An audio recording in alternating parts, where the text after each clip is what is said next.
We can start. Welcome everyone here to our 10th lecture or meetup for the CUDA mode Discord server. Today, I'm really happy to have a professional CUDA developer here, Oscar, who is from our community, a very active member, and he is today talking a little bit about really production-ready CUDA development, how to get things fast, and how to make them easily accessible, and prototyping. I haven't seen the presentation before, so I'm equally excited as everybody else. And Oscar, maybe you can also talk a little bit in the beginning who you are, what's your background on CUDA development, and then get started with your presentation. So in general, maybe first we do this for 1 hour normally. If you have questions, please use the chat that comes with our stage channel here, and I or Mark will then try to fill the questions in when it fits, and in the end you can also ask to come on stage if you want. Okay, Oscar, so stage is yours. Okay, thank you, Andreas. So thank you guys for being here. So today I'm going to talk about my experience as Andreas said, as a CUDA programmer, and I'm going to show some ideas that I hope that you find interesting. So as Andreas was saying, my background would be basically summarized in here. So I started working on first OpenCL with coincidentally 3D volumes of data with OpenCL first, because I didn't want to stick to proprietary language, only one vendor and so on. So I started at the university, specifically at the Barcelona Supercomputing Center in Barcelona, working on 3D convolutions for simulating wave propagation of homogeneous materials, and also for medical imaging, so 3D volumes and classifying tissues, things like that. Then I also did some collaboration with Barcelona Supercomputing Center in a language they were developing, or they still have it.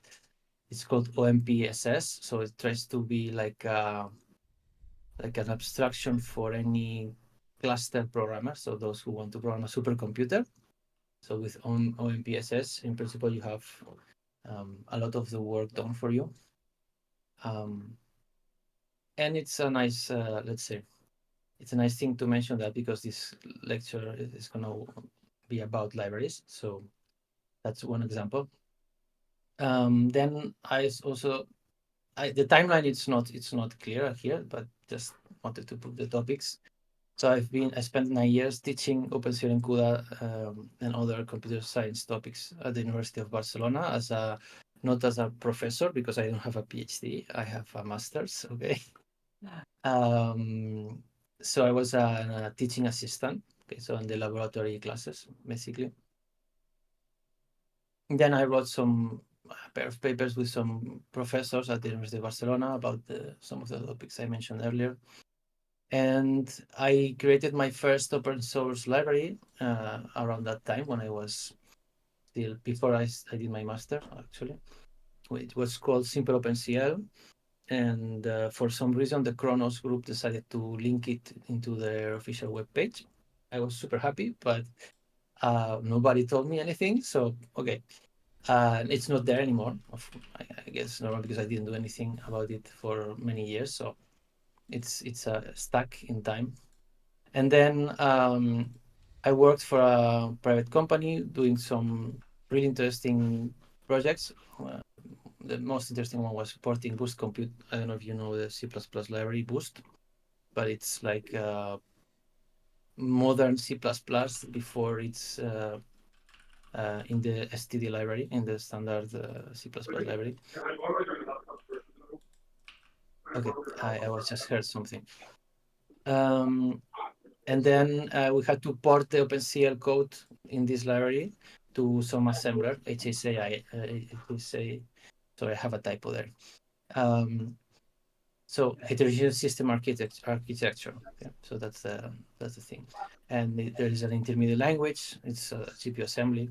It's very interesting. It was very interesting. And finally, what I'm doing now is working on a company called Media Pro for a product called Automatic TV, which is a soft real-time application. And it's based on C++ and CUDA. So what I'm going to explain today is going to be mainly um, C++ and CUDA, not Python. Okay? Still, one of the things I'm going to show, I plan to make it available from Python because I know that like 90% of the people doing deep learning and things like that use Python. So if I want it to be useful for more people, of course, it has to be available from Python. But, well, I will explain later more about that. So today's lecture or talk, I don't know how to call it really. Uh, it's basically going to have this structure. So first of all, I'm going to review the topics, the relevant topics that we already have seen in other lectures very quickly that are relevant for this one. Then I'm going to go into the main story. Why would a CUDA ninja want to create libraries? Okay, so I will explain why this title. And then I will show two use cases of this concept of creating utilities or libraries for others that don't know CUDA to use and still get good performance.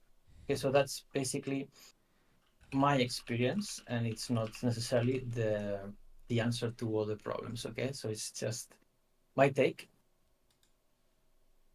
And the last one, well, I believe it in it quite a lot. It's an open source project, and I think it has a lot of potential. But I'll let you comment about that in the chat.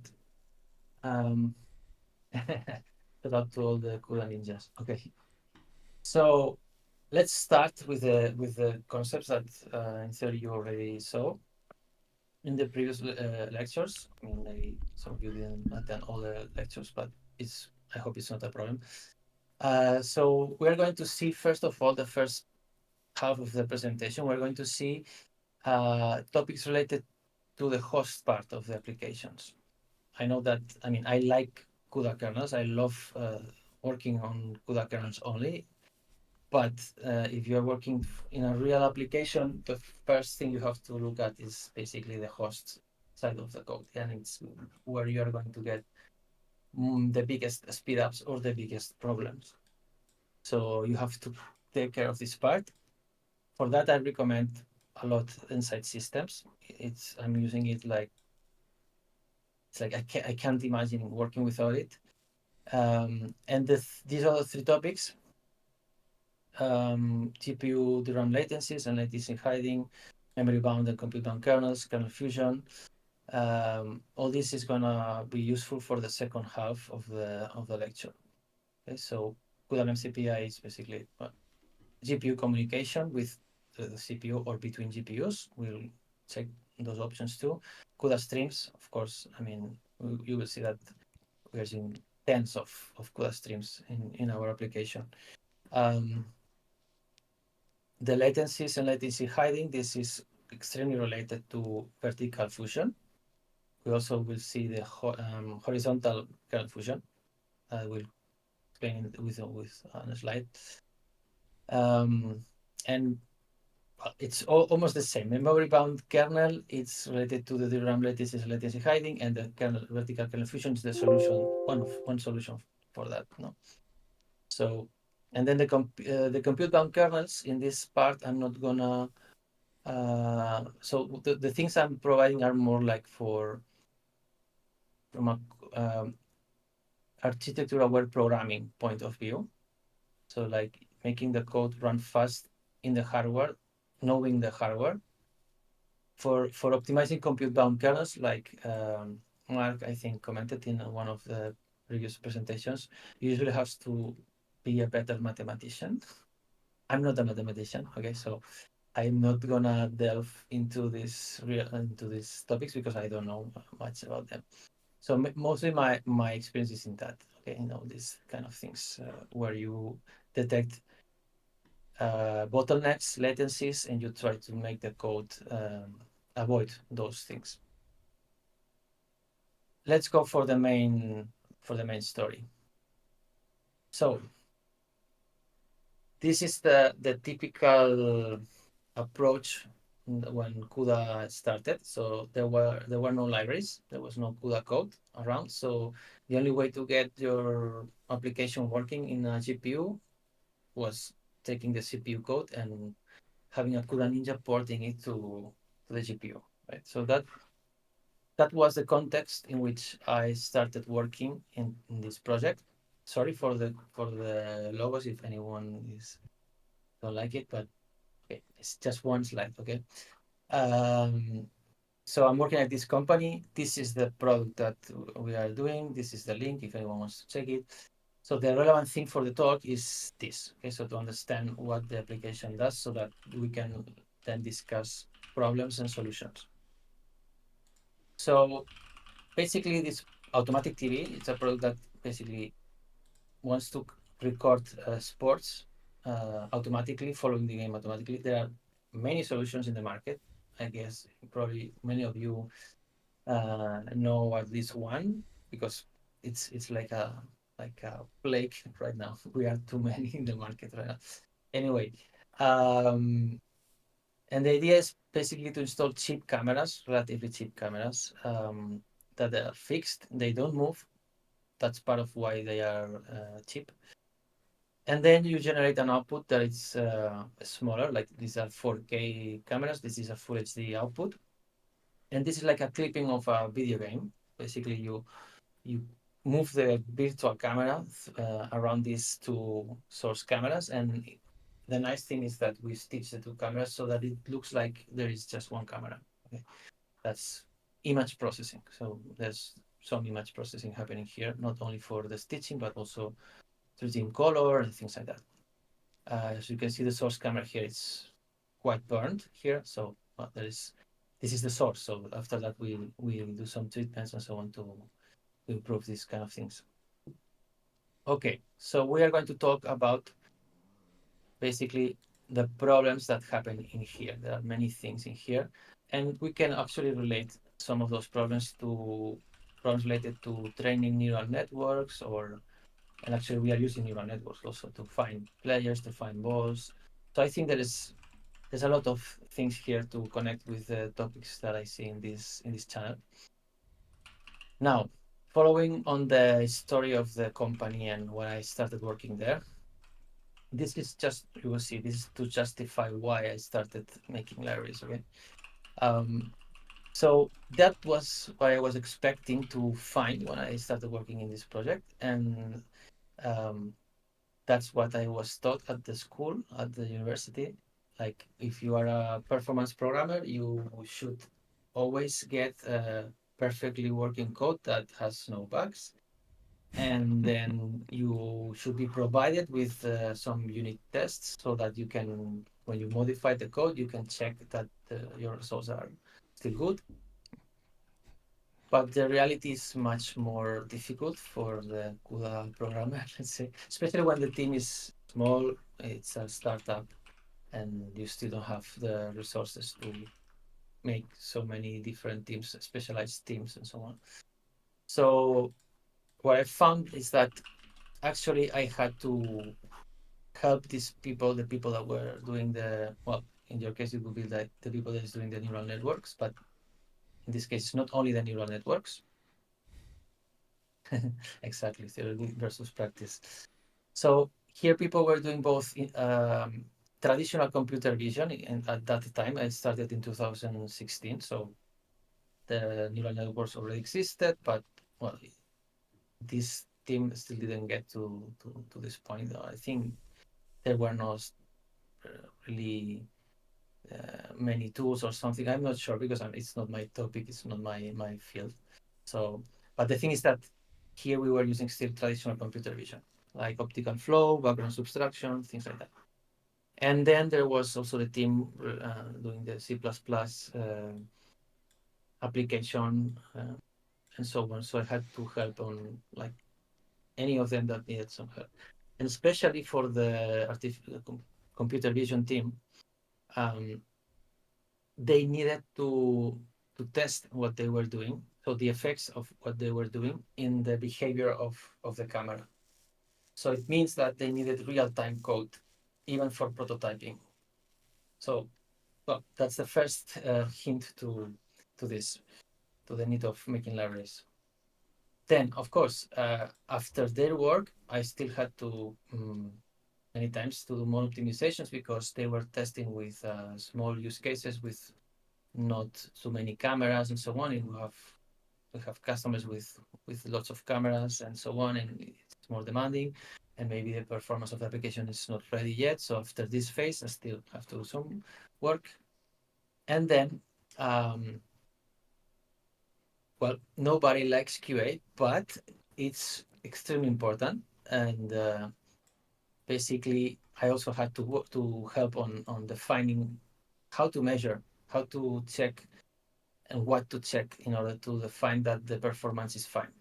Okay, and there you have to add cost goals, so you have to reduce the cost of the servers you are using and so on. So you have to account for all this. So okay, so basically, I was too busy with too many things, and it was not practical to do many things by hand. I was doing like repetitive optimizations, things that, at least in my opinion, were quite.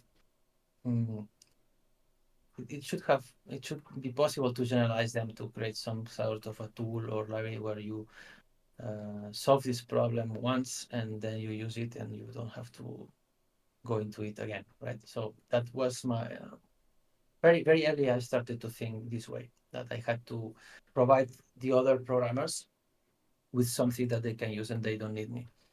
Um, the first approach was trying to make everyone a ninja, everyone a CUDA ninja. I tried to teach them as much as I could CUDA, but many of them didn't want to learn.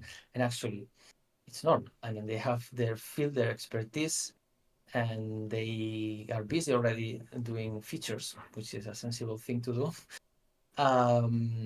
So yeah, I came to the conclusion that at the end the best thing to do is to provide tools that internally do the complex things, and for them it's easy to use. At least try. So let's see a little bit about the problems or application, and the performance problems that I found, and then we will see a bit about the solutions. So this would be a simplification of the image processing graph. Okay, so these are the cameras getting providing some raw images. Here we are converting the images. We are doing some extra things.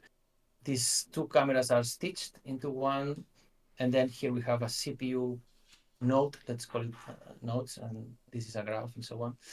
Uh, Here in this node, the CPU decides according to some AI information, AI generated information. By the way, the AI is connected here. Um, and then it decides which of the three images goes forward. So we do camera switching also, and then we take this full HD image and we apply some extra image processing, like adding a scoreboard, some image treatment, and finally some image space conversion so that we can encode this image. Um, so this is the problem. So the thing to make fast, but then to this we add the necessity to make this work into not one but two or even three GPU systems. So we have to somehow split this graph so that three GPUs, up to three GPUs, can be processing all this in parallel in soft real time. And there is where the problems start. So, well, we will see how we did it, but you can start guessing a little bit. The thing is that we have to cut this graph in some parts, and we have to distribute the nodes, and then, of course, we have to move data from one GPU to the other, and there you need to make these transfers as fast as possible. Now let's before going into the actual use cases and so on, I wanted to also comment a bit on the challenges that you find, or at least that I found when trying to make these libraries and these abstractions. And I think it's quite a common problem. And I have seen libraries from others that are really, I mean, internally they have amazing implementations. They have a lot of knowledge and they did like works of art. But then there are other things that make them like not known, not used by many people. So let's see. So first of all, you want to um, create an implementation that is performant of whatever is the problem you want to solve. You want to make a performant implementation, and then you want this to be used by some people that don't know the details, don't know CUDA in this case.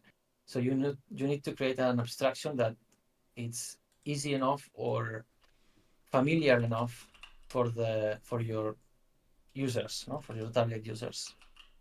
And usually the more abstraction, the higher level you go, the more difficult it is to get good performance, and the other way around. The more performance you get, usually it's more difficult to get high level abstractions. At least that's what I saw so far. Then you need, of course, to define which level of abstraction is right for your target users, and which level of performance also is right for your target users. So maybe you, for some users, you want to sacrifice some performance to get more simpler to use library, right? Um, if you don't get the requirements right, this can happen. I mean, and that's what I have seen that many libraries suffer from. They are great libraries and so on, but they created an API that is so different to everything that the users already know and already use, that they see it as a problem more than a solution. Maybe they don't care much about the performance, and unless the company wants to save costs, or they have really clear that um, they have to save, yeah, to get faster code to save money or to enable um, more features in the same hardware. Unless this happens, the users want to work on the thing they are good at, which is which is normal. I think it's very understandable. If they are good at making neural networks or making something else, they want to work on that, not on learning about the hardware and about the performance tricks and so on. Fortunately, there's a group of people in this chat, in this channel, that wants to learn about CUDA and so on. So, but still, if you want to make a library for others that are not CUDA programmers and don't want to be CUDA programmers, you have to uh, care about this. Okay, so that would be the summary of the library challenges. Okay, so, and now zoom out. Let's zoom out again. And this is what we have discussed so far. So the motivation of why making libraries, the problem to solve, and the challenges we can face. And now we are going to see the first use case, which is based on, well, we have to solve the GPU communication and make it as fast as possible. So GPU communication could be simplified in this abstract way. So we have two memory spaces, and we want to move an image, in this case, for this application, from a source memory space to a destination memory space. So these memory spaces can be anything. They can be GPU, CPU. Let's see what they can be. Uh, Actually, yeah, we have these three, but this one, it's still the CPU memory, but since we are going to use this one, CPU pin memory, I don't know if you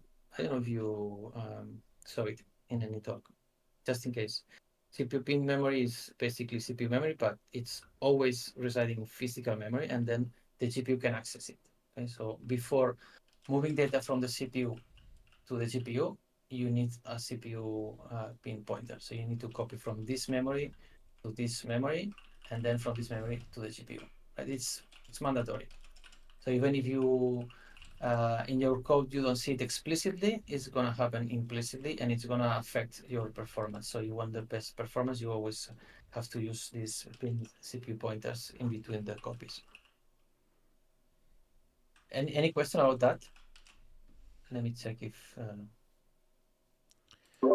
So I have one question regarding the setup of the cameras. Are they all connected to one machine, and this machine has multiple yeah, GPUs? And yeah. what's the frame rate and the amount of data that comes into the system and the source? The the three GPU system, it's up to 60 frames per second and up to four cameras 4K Okay, in as nice, input. nice. And the output is up to six outputs at 60 frames per second, full HD, of course.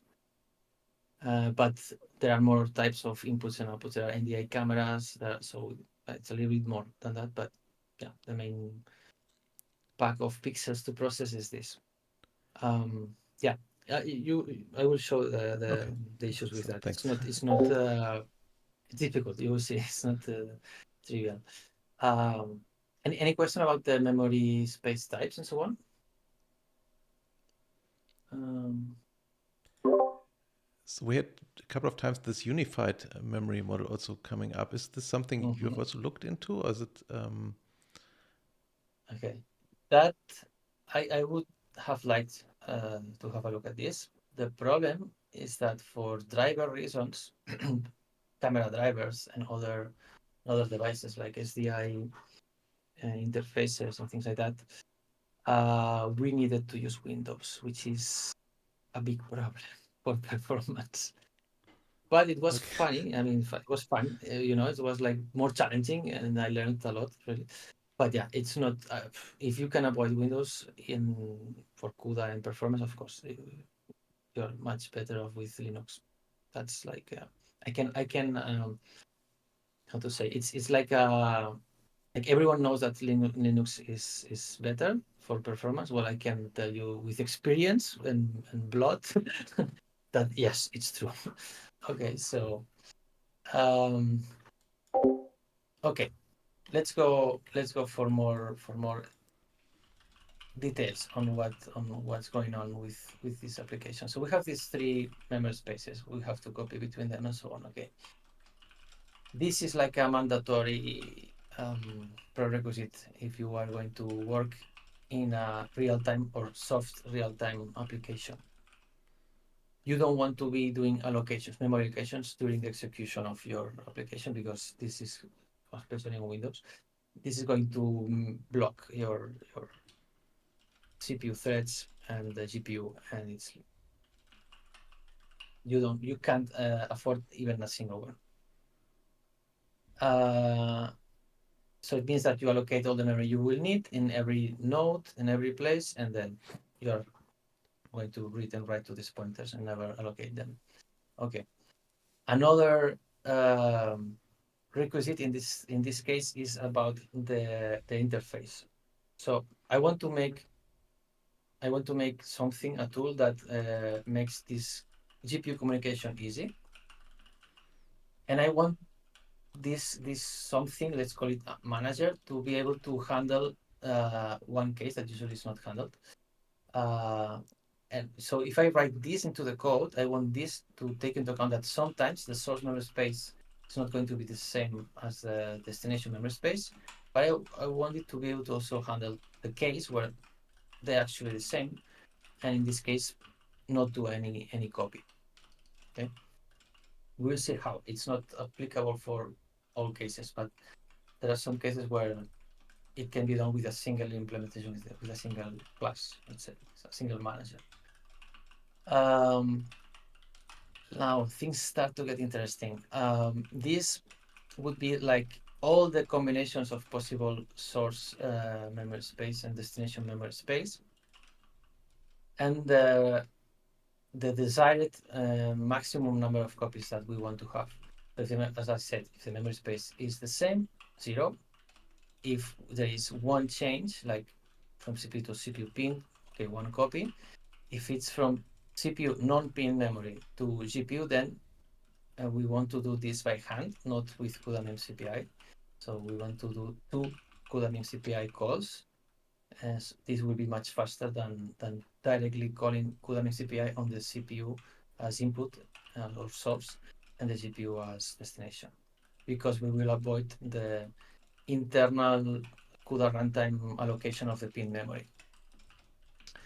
But basically, this pin memory allocation will block the CPU thread.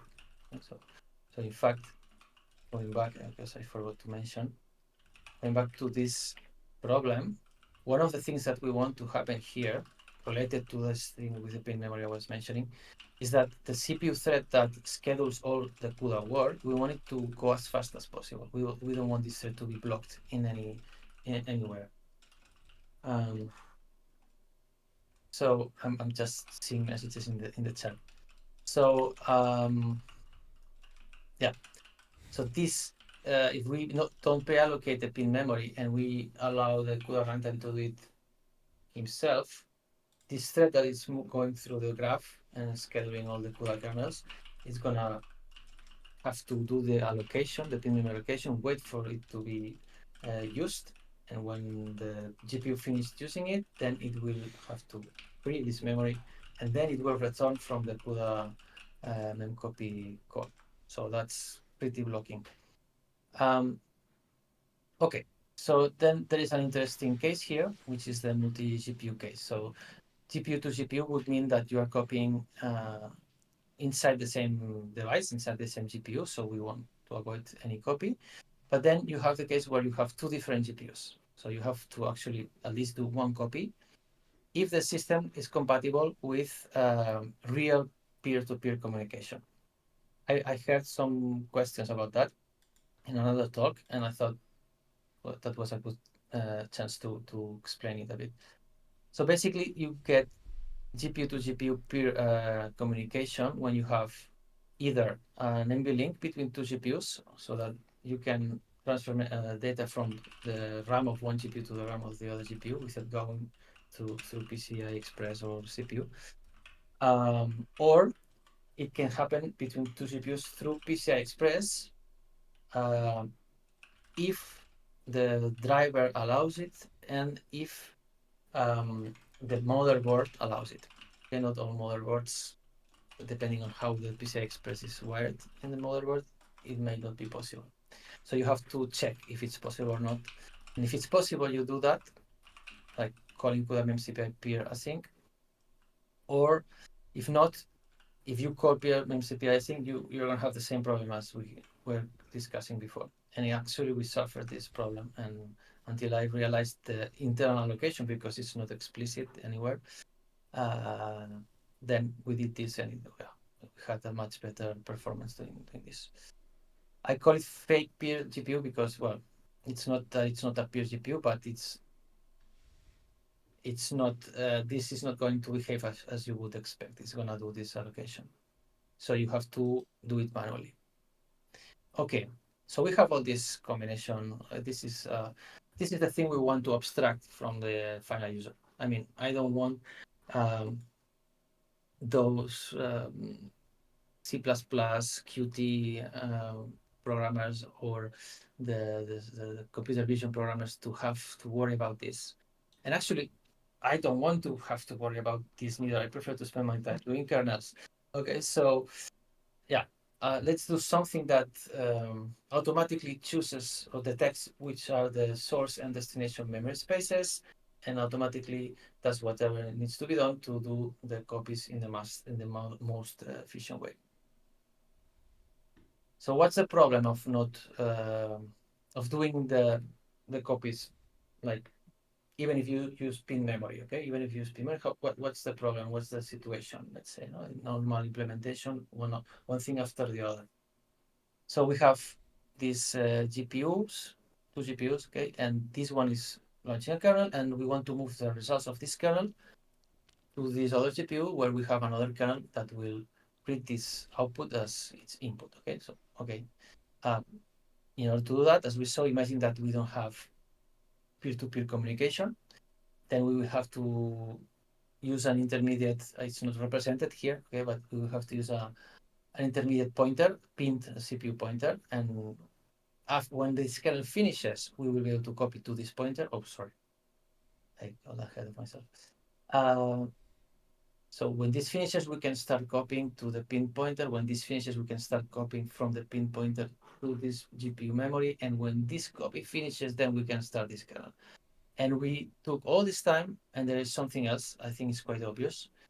In this situation, I mean, why do you want to use two GPUs? It makes no sense, right? I mean, you're wasting your money.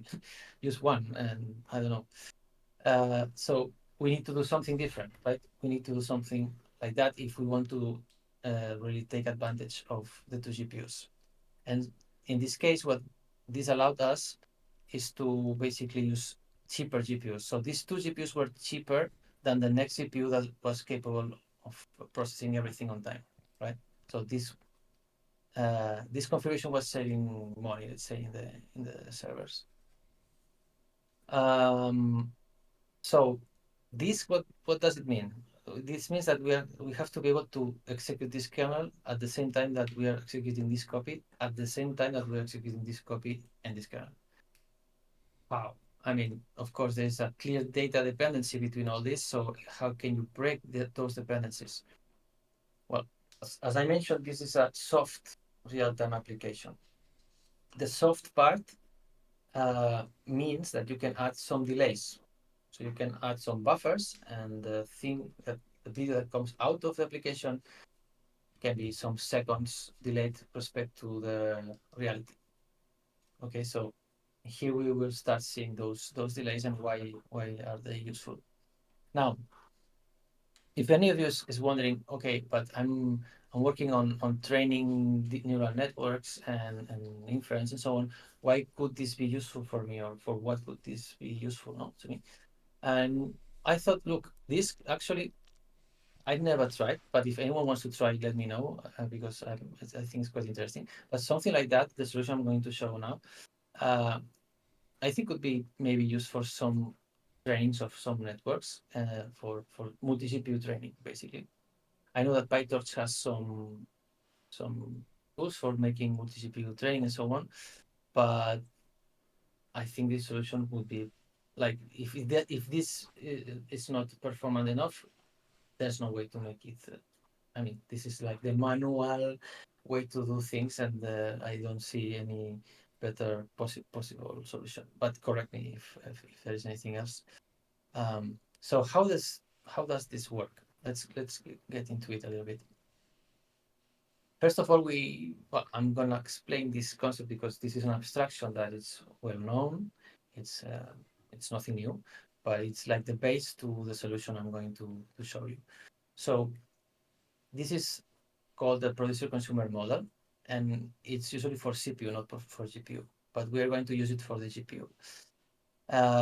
In this case, for the CPU, we have a thread, a CPU thread that it's basically doing this. So it's uh, calling to this buffer, producer consumer buffer, variable buffer. So here we have the variable, we're calling this method. Okay. So we are asking to this buffer, give me a pointer so that I can write stuff into this pointer, so I can produce data. And then when I finish, when this thread finish, then it gives back the pointer to the buffer and says, look, I finished using it. Now you can keep it and give it to a consumer when the consumer asks for some data. And in the consumer side, it's another thread, and it does something similar, but in this case, it asks for a pointer to consume, so to read in this case. And so it uses it, and when it consumes this, it sets the pointer to um, ready to be used by the producer. So basically, we are actually writing and reading outside of the buffer. The buffer does not copy anything. It just handles the situation where the consumer and producer might be competing for the same pointer, and protects this and makes it thread safe. Okay. Another detail, the number of pointers here in the buffer, it's variable. The minimum is two. So you can make this procedure buffer with only two pointers. It's usually called a ping pong buffer. Um, but the thing is that the distance between where is the producer writing and where is the consumer reading is variable. Okay, it can fluctuate. So basically, you can calibrate the size of your buffer according to the instability on the execution of the producer and consumer. So you have to try to test it, to measure, and then decide what's the proper size of this buffer to don't waste too much time away, right? Okay, we have the producer consumer model. The goal of this, of course, if we have two threads, is that these two guys, the producer and consumer, can do their thing in parallel without the consumer waiting for the producer or the other way around. Okay, so this is task parallelism. And actually, that's what we're going to use, task parallelism with the GPU. So that would be the implementation for the problem we had before, using three producer consumer buffers of made of only 2 pointers. So the first kernel will be writing its output into this pointer. The first copy will be reading from this pointer and writing into this pointer, and the second copy, and so on. And the last kernel will be reading from here. So uh, I think the best way to understand how this works is to see it moving, to see it live. So let's see it live. Let's see it moving, right? Um, this is the first iteration. Remember that we are iterating, and the iterations in this application are mandated by the cameras. Okay, so one iteration starts when the cameras send one frame each, and then we process those frames, and this is all the processing that happens with this pack of frames is what we consider to be an iteration. So traversing the graph once, right?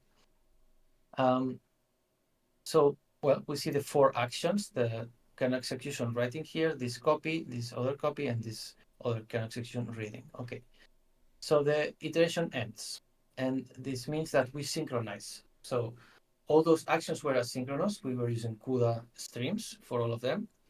So at the end of the iteration, we synchronize all the CUDA streams so that when we start the next iteration, everything there's no pending work in anywhere in the graph. Okay. So when the next iteration starts, we do this. Basically, we swap the pointers. So this blue color is what it's like I put it here to track the contents that or the data that the producer kernel generated on the first iteration, iteration 0. And so this way we can see when this gets into the consumer kernel. And so we can keep iterating. So end of iteration, we have it duplicated, okay, normal. Now we sub again, and then we rewrite the same data was here. It's okay. I mean, we have it here. It's circulating. Now it's here. Okay. Next iteration, swap again, and finally, and in the third iteration, this kernel is reading the data that we generated on the iteration 0 with this kernel. Okay. So just to give you an idea of what's going on. So now we want to make an abstraction of this, right? We want to make some object, something that hides all this from the user. So let's start with this. Let's call it iterative memory manager. Okay, so we take into account the fact that we have iterations, that we synchronize every single asynchronous work at the end of the iteration.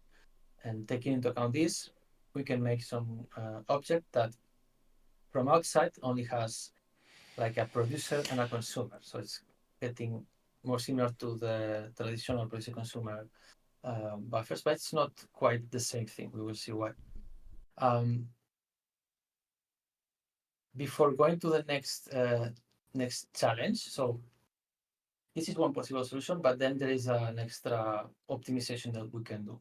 Okay, so, but before that, I have to explain shortly this concept of a delay buffer.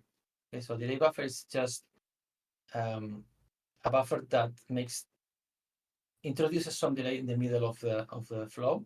So here you have a producer writing, so a kernel, whatever it is, writing in here a result, and you have another kernel here, and there are like 6 iterations of distance between the writer and the reader, and this distance is fixed; it never changes. So you don't have more than one CPU thread to handle this, right? Actually, for this case, also we are using one single CPU thread because the asynchronous part is happening on the GPU. The CPU is just going to ask for all of these things and swap the pointers and all this stuff. So there's some difference with the traditional producer consumer buffer, right? So we have now this new concept of the new for some, I guess, of the delay buffer. This means that this pointer was synchronized like 6 iterations ago, so it's ready to be used, right? So if we substitute the kernel with the delay buffer, it means that we have to make a copy here. We have to copy the T6 pointer to this pointer in the memory manager, because the memory manager by default will be made to provide this pointer for the producer and provide this pointer to the consumer, right? So that the interface, if it's a typical producer consumer buffer, it will do that. But we don't want to do that because we can actually do this, which is much more efficient. We skip one copy. We don't have to do this copy because we have a pointer with data available for reading during this iteration. So we could provide this pointer to the memory manager so that the memory manager schedules the copy from this pointer to this other pointer. I want the memory manager to schedule all the copies. I don't want to have to make copies outside. And we will save 2 pointers. The memory manager will not have to allocate these 2 pointers. Okay, so this is a better situation. So if we want to have a memory manager that takes into account all the things that we saw before, plus this extra situation, extra optimization, we have to give it a name. So this thing we are doing here, we have to name it somehow. So what we are doing here, what's the difference to find a name for that? Well, here the memory manager is providing a pointer to the delay buffer, right? And the delay buffer or the producer, let's say the code that you have there, it's like taking the pointer from the memory manager and scaling a copy, right?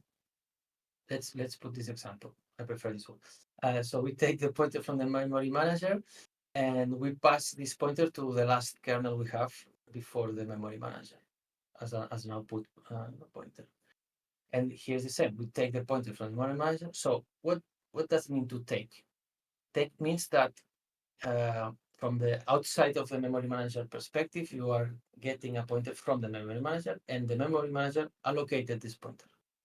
Okay, so the memory manager is responsible for providing and allocating and freeing those pointers. Okay, so we have one word, take. But then what's happening here? Well, we are providing the pointer to the memory manager. So let's talk about provider and taker. That would be an example of an abstraction. The problem with this abstraction is that it's a new abstraction, and the target users will have to understand that, and maybe it's not so easy. So, but we'll see the results and we'll see how it went. Okay, so the difference between producer consumer and provider taker is that producer consumer talks about providing data and consuming data, and the provider taker model, let's say, talks about providing a pointer, so the container, not the data, but the container. Okay, we are talking about the pointer. Who is providing the pointer? Who is taking the pointer? Let's see it in a more like a conversational manner. So we have any code outside of the manager, of the memory manager, taking the pointer. So that would be how the interaction would be between the taker and the provider if they were talking.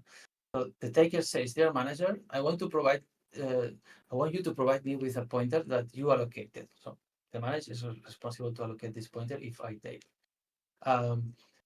Please do not use this pointer during this iteration because I'm going to use it, and after this iteration, you can do whatever you need with it. All these conditions apply, so are the same in the producer-consumer model. So the buffer, the producer-consumer buffer, that would be the equivalent for the iterative memory manager.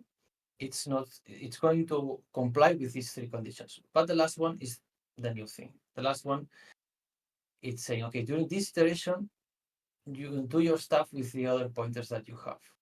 I will not use them. I don't care about them. So that's the difference. The iterative memory manager is going to copy. It's going to move data between memory spaces. Okay.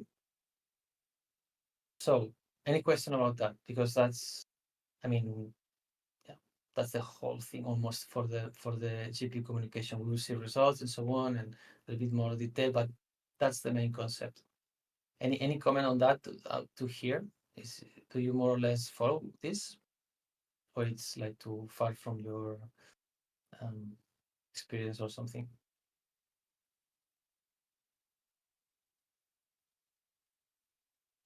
Okay, no.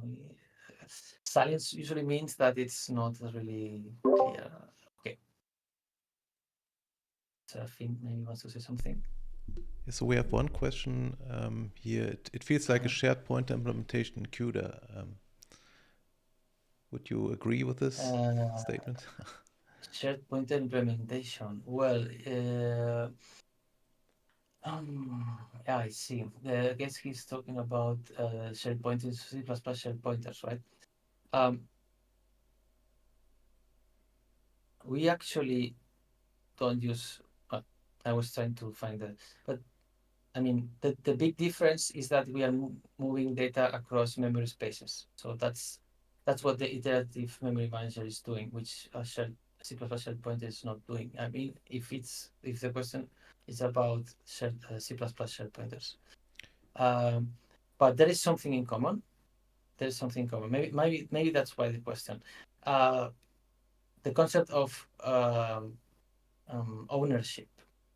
So I didn't mention this word, but actually the concept is present here. So when the outside code takes a pointer from the memory manager, the ownership of the pointer is shared during this time, and when we give it back, okay, it keeps the ownership. But also it means that the ownership means that this one is the guy who is going to free and also allocate and free the pointer. So there is something there. This is maybe the common part with the shared pointer concept in C++, the concept of ownership. So Oscar, have you implemented some kind of shared smart pointer around this to simplify it in C++, the use? Like acquire and release operation or something like that. Yeah, If it goes okay. out of scope or so. I'm going to show the interface, so the code Okay, right. of this. Okay. It's. I mean, I'm not going to show the implementation because it's in this case it's closed source. So, but I'm showing the concept. Sure. Because well, we are moving to a different model, and this is not going to be used much more in the future in our product. But I thought it could be useful if you want to do this multi-GPU training maybe or things like that. But okay, so we have the take concept, then we have the provide concept, which is completely different from the producer consumer. In this case, it's like, look, instead of taking the pointer from the manager, I will provide the pointer to the manager. It means that the outside code, the code outside of the iterative memory manager is going to be responsible. So we're going to be the owner of the pointer. That the ownership here is implicit. Let's say it's not explicit in the code, but we will see it. So okay, I provide this pointer to the memory manager, and then I, as the owner, I assure you that you can safely use it during this iteration, okay? Because no one else is going to touch it, no one is going to read or write into it. And please give it back when the iteration finishes. Right? So it's the same thing as before, but the direction just changed. And we are talking only about the container. We will see. I think it's going to get clear with the final interface slides. So Oscar, when you See the talk code about and then pointers, you of course always mean like a whole buffer, which is like a section of memory, which is then either owned by some party here, and the pointers, of course, then what's transferred. So what when I say a pointer, it's a number. It's a memory address. So what you are actually um, moving and passing as a parameter is a memory address, not the whole content. So then the memory manager inside is gonna actually move the data pointed to. So so I was mentioning the producer consumer talks about moving data. The provider taker talks about who is gonna provide the pointer in order to let's check it here. I think this is more here. So here in the producer consumer example, this would be, for instance, this one would be equivalent as taking. So I'm asking the buffer, producer consumer buffer, to provide me a pointer where I will from where I will read. So in this step, there's no data movement. In this step, I'm just getting a memory address stored in a variable. After that, in here, in this function, inside this function, I'm gonna do things that read the actual content of the data of the memory region, right? So this is already the traditional producer consumer model, and this is what it's doing. So this I'm just giving this a name. I'm saying that this means that you are so the consumer is taking the pointer from the buffer. I'm just naming it. I don't know if it's clear. So maybe you are wondering what would mean to provide, right? I guess if Yes, this is for me, taking. the main question is like if we are talking about pointers, is in your case always clear how large the memory behind this pointer is, or to what it what it can Okay, like read and write into, and okay. This is something that goes with the data structure that you use to represent your pointer. So you will have this variable is going to be a class that represents the memory region and its characteristics. So something like width, if it's an image, width, height, image type, maybe um, these kind of things. So you will get not only the memory address, but you will get also the metadata, the information that you will need in when you consume the data or when you produce the data. Also, you will need this information. How big is the memory region and in which memory space it is? Actually, that's an extra thing that I'm adding in this model. So I understand the question. It's just getting a little bit ahead of the thing. So I'll continue because otherwise uh, I think it's gonna get clear when I show the whole thing. Because now I think you have many pieces, but when you see the whole thing, I think it's gonna be much clearer.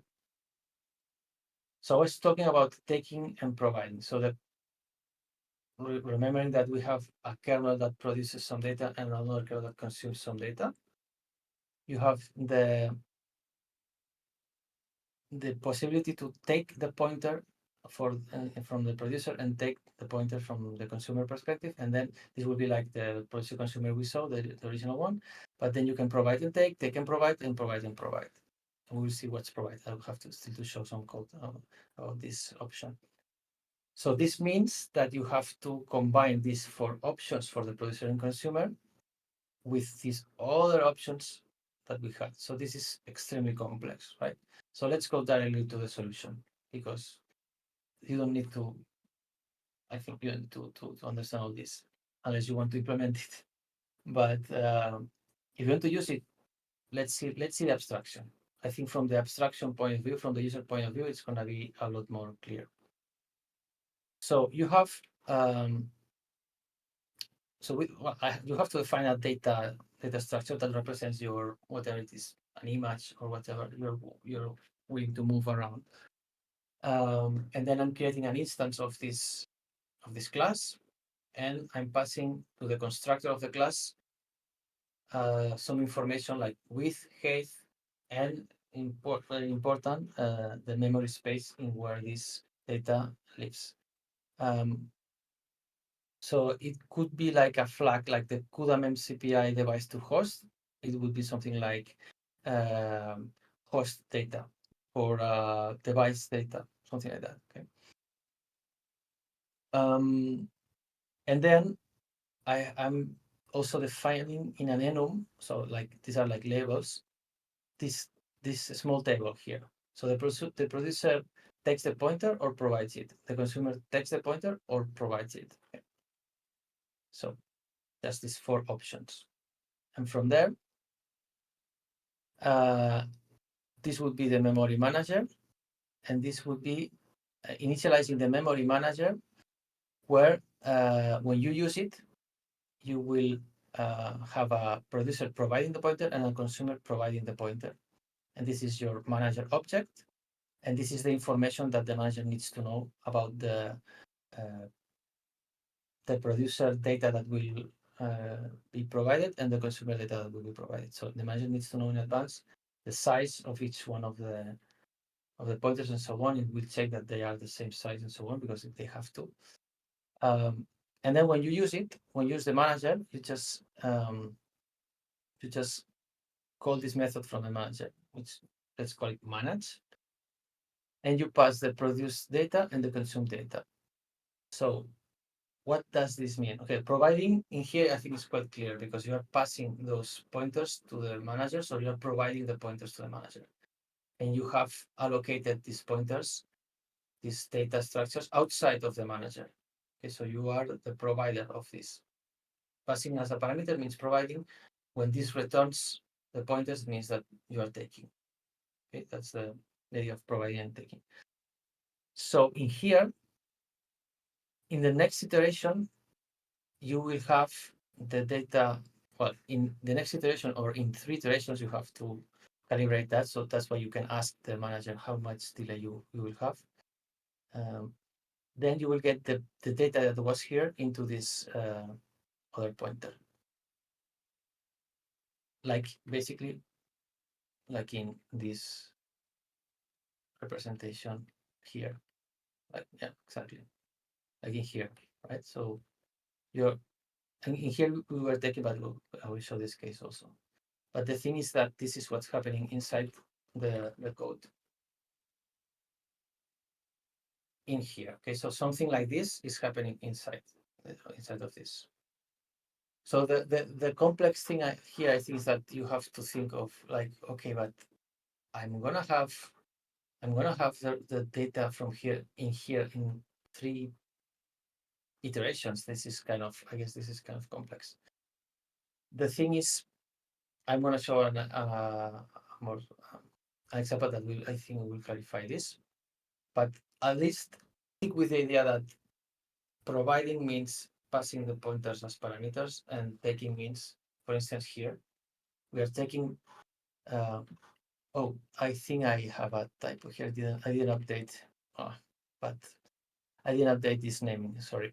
So this would be the producer text and the consumer text. Okay, sorry for that. So in here, the manager, it's giving you the pointers, and the manager allocated these pointers, and you will be able to use them to write into the source and read from the destination. Okay. If these pointers are in different GPUs, you will launch kernels for one GPU in here, and you will launch kernels for the other GPU with this pointer. So this is the take, and this is the take provide. This one would mean that the producer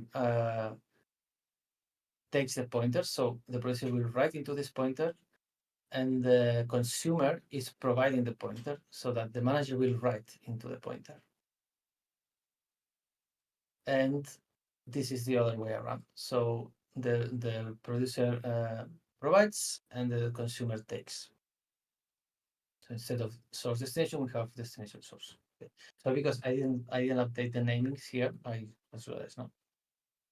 So we have these 4 cases with a single class, with a memory manager. By passing these parameters, the manage function changes. The manage function will have 2 parameters, or will have no parameters and return 2 pointers, or get one parameter and return, and so on. Okay, so it's protected against errors in this case. So it's all around the manager class. It's not so much about the data. I mean, of course, the data structures need to have some information, but it's quite, maybe besides the memory space, the rest of the information is quite typical for any class that represents an image or anything. The idea is that at the end, with this single line, this manager will implement all the possible cases depending on where the destination and where the source is and which memory each one is, and it will know it beforehand when we create the object. Okay, and let's go for one case, for a specific case.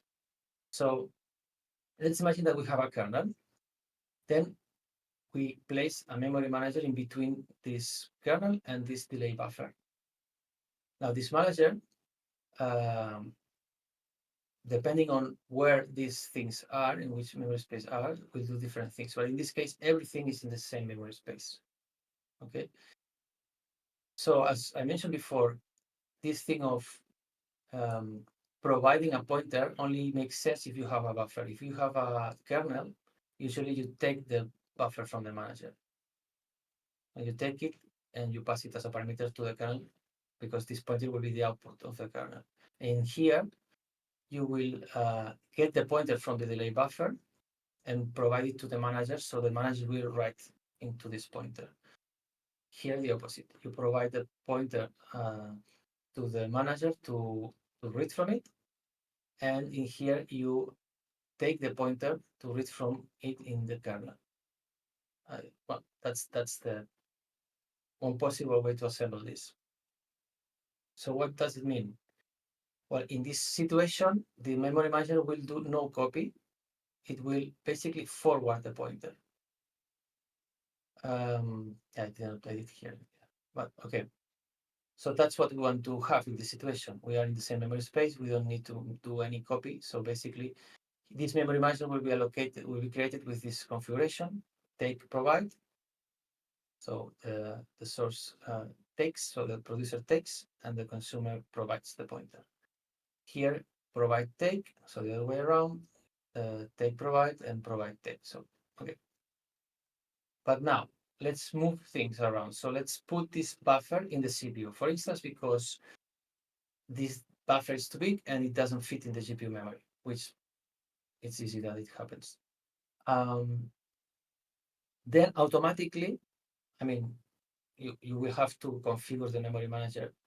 No, sorry. In this case, you don't have to change anything. So it's going to be the same definition as here, memory manager, blah, blah, blah. This doesn't change. This is the same. What changes is the memory space in which the consumer pointer lives, and the memory space where the producer pointer lives. And this will be known by the memory manager, as I mentioned here, because you are passing this information when you create the manager. So when you have this situation, automatically these managers will be ready to do the copy from this memory space to the other memory space, and from this memory space to the other memory space, taking into account we have iterations, synchronization at the end of each iteration, so on and so forth. Okay, so how would it look like? How would this look like in a timeline? So in terms of execution and parallelism, so how would this behave, right? That's the important thing. So we want things to be as parallel as possible.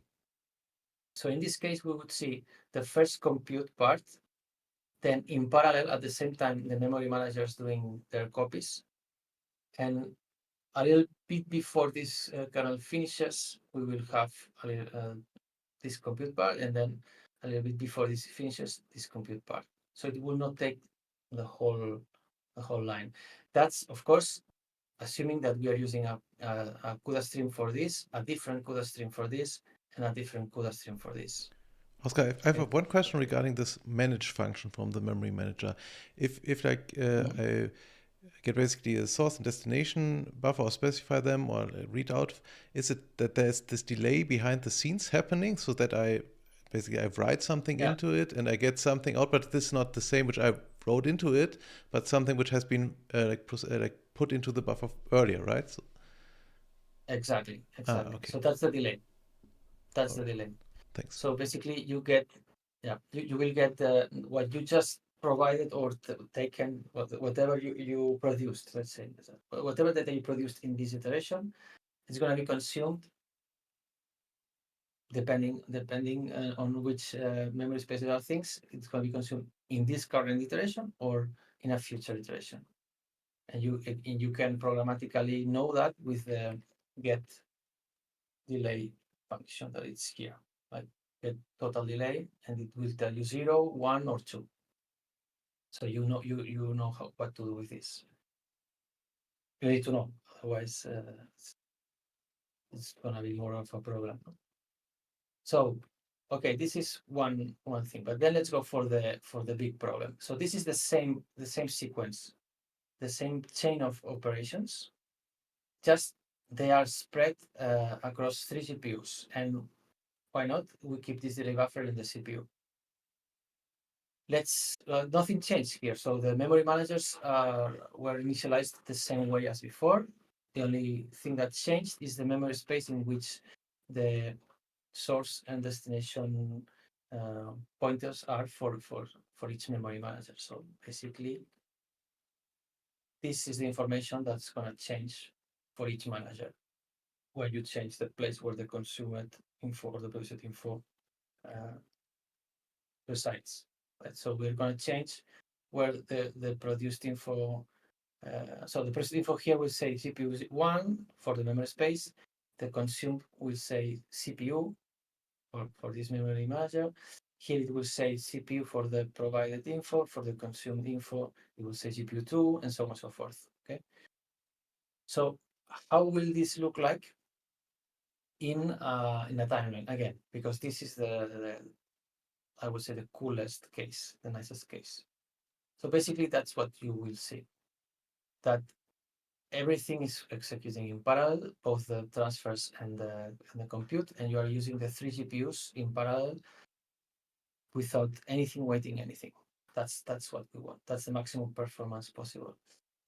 The only thing you need to do is to manage the delay. If your application is already prepared, let's say, to manage delays, then you already know how to handle this. I can imagine that. Let's move this into a training case, training a neural network to make it maybe more profitable for you. So imagine that you want to split a graph. This was also a graph,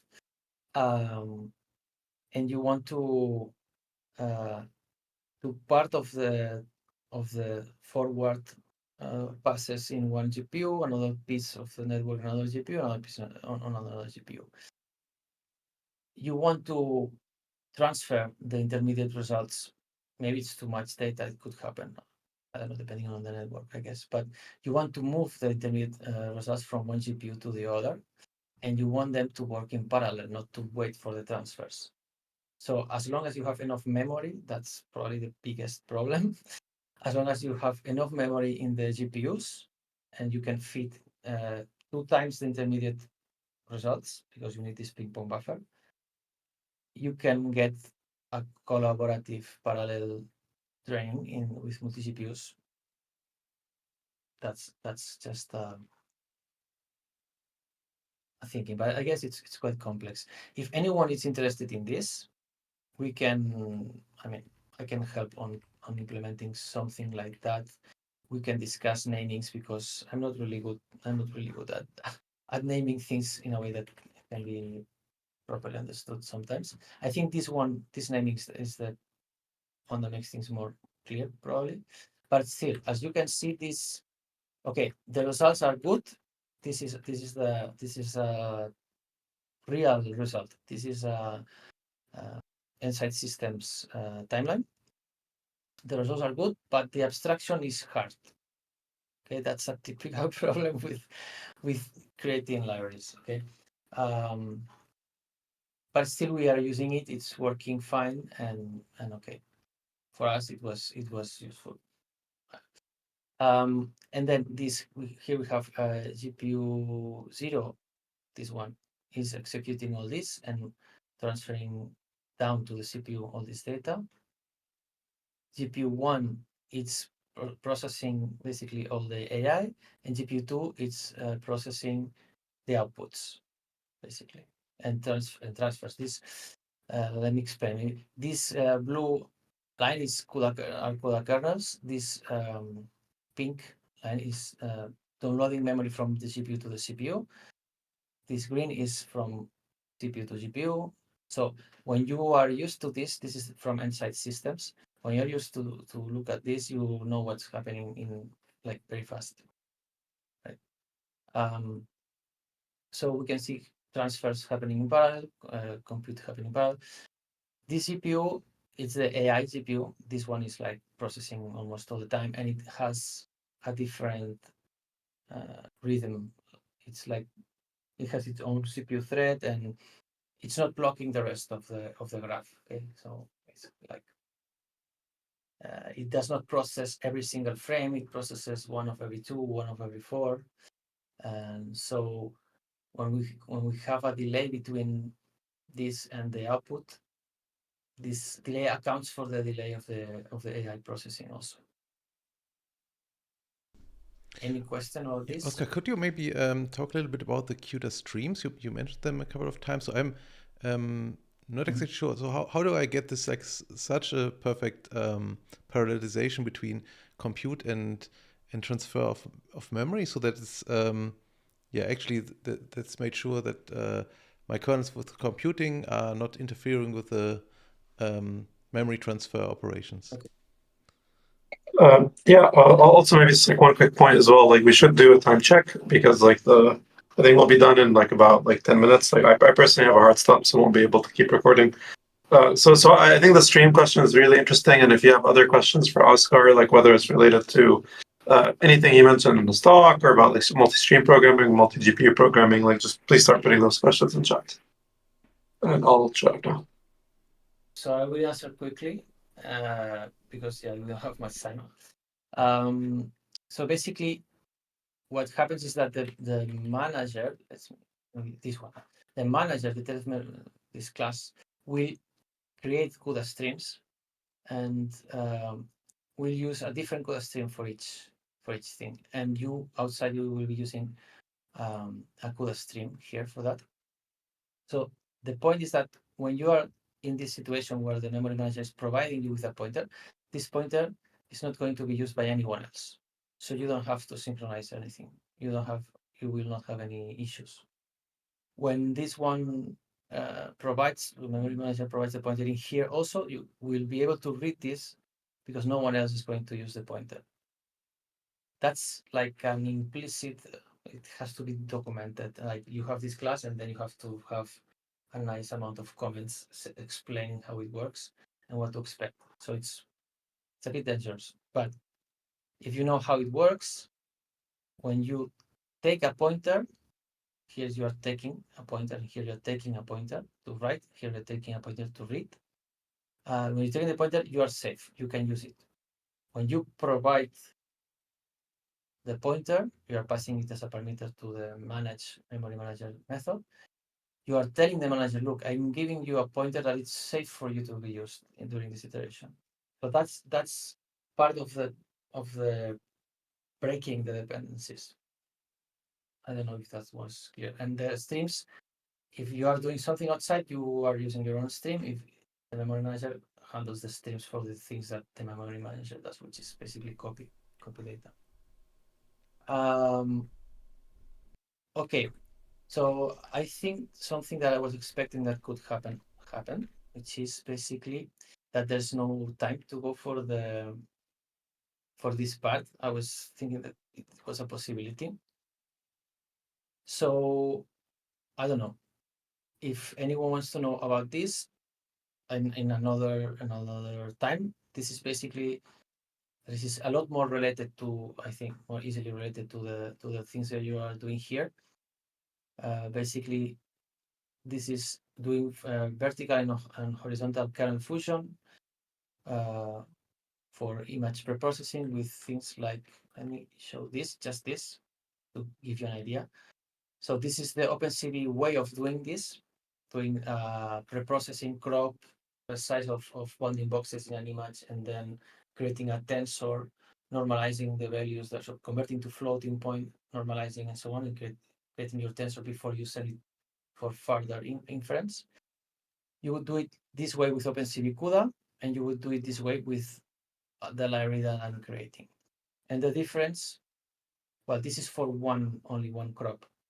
There is a version where you can, both in OpenCV and in my case, where you can use like 50 images at the same time. Okay, so the difference, so what you get with this is this kind of speedups. So you have a neural network here. In this case, it's executing with OpenCV ONNX, and here's TensorRT. But the preprocessing is what gets accelerated. We move from 3 milliseconds to 18 microseconds. Right? So it's like 167x speed up. Okay, so that was the second part, but I think it's better if you are interested. It's better to make another talk only about this, about how to do vertical and horizontal fusion. Make a library that where the final user can do this and can select which things to fuse actually, instead of the traditional way for the libraries that at least I have seen so far. Yeah, super interesting. Also, so, and this libraries which you're creating is also open source, right? You can share it. That one is open source. The previous thing is not. That's why I was mentioning that if anyone was interested in this GPU communication thing, we could do something outside of the work, let's say, like implement it specifically maybe for training networks and things like that. Yeah, I think these pipeline cases are really quite common, and it would be also great to have an open source version of your memory manager to play around with. Yeah. But you saw, correct me if I'm wrong, but I think that the abstraction still not,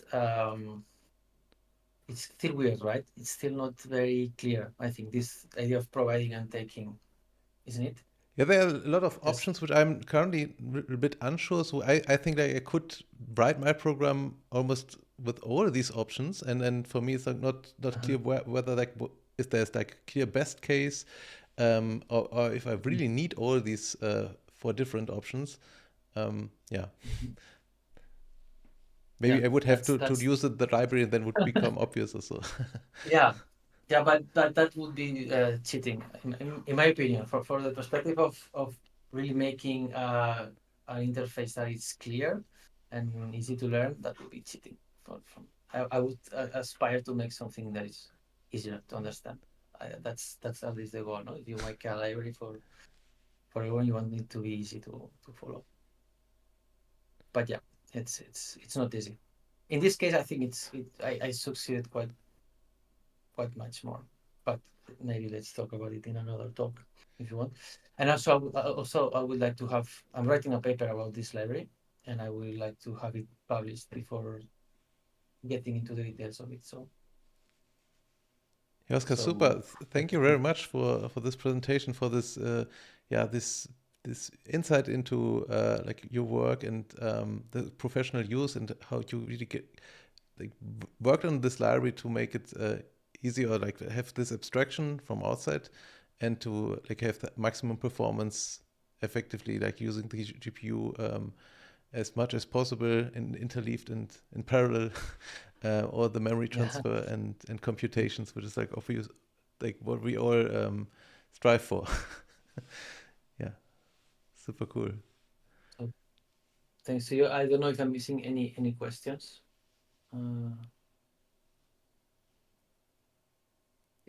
I think everybody's happy. So yeah, give him Jensen for everyone. So that's. Thank you so much, Oscar. Like, I think we'll probably plan to sort of also have like some future lectures, most likely on like multi-GPU and multi-streams as well. Like I think there'll be like a natural introduction if you're like trying to collaborate like more with Oscar in the future. Otherwise, I think next week is going to be. Oh, next week is going to be sparsity kernels. Okay. Nice. I did want to give people a heads up. That lecture is happening on Friday. It's not happening on Saturday PST. That's just the one exception. So just like a heads up if people are curious there. Just like check the dates in the events tab. Just to confirm. Yeah, thanks again, Oscar, and thanks everyone for joining us here, and see you next Friday then. So have a nice Thank you. Saturday wherever you are in the world, and see you next time.